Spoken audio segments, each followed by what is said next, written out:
Hey guys, Justin here from Chief Podiatry, and I want to give you a thought for today, thinking about foot types and a common question or discussion I'm having in the clinic with patients about this and how to think about it and what different foot types may or may not need.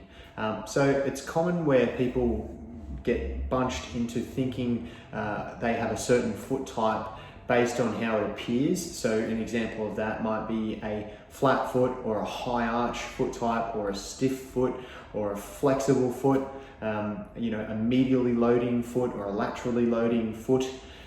And it's probably just based on that alone is not enough, and it's no right or wrong with that. The better question is the foot adapted and strong due to the demands which you're placing or wanting to place upon it? So typical example, flat foot, person comes in and says, I've got a really flat foot, is that bad? And it's not enough information, there's no bad. The better question is it adapted? So if you've got a really flat foot type, if the arch rolls in a lot, to very much simplify it, but you are doing everything you want to be doing, you're strong and having no pains or no issues or no history of pain or issues with it, then of course, that's the adapted flat foot type, So that's a better way to think about it. So I'm often saying it's less about that what it looks like, and more about what category it falls into. So I often think there's three rough categories we're talking about. There's the adapted foot type. So despite the way it looks or behaves, it's strong and functional and able to do everything you want to be doing. They're fully adapted.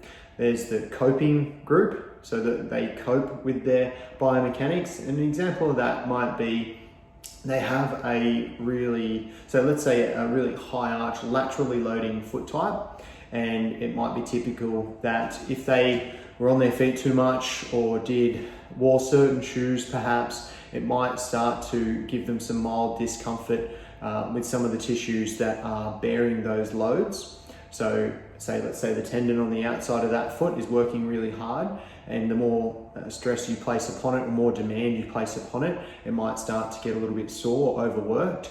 So that foot type, they cope with that by, say, avoidance, or maybe using certain inner soles or certain shoes. They'll avoid certain activities, and that's how they cope with it. And they're actually, the important thing, they're actually happy with that. They're happy to cope with it.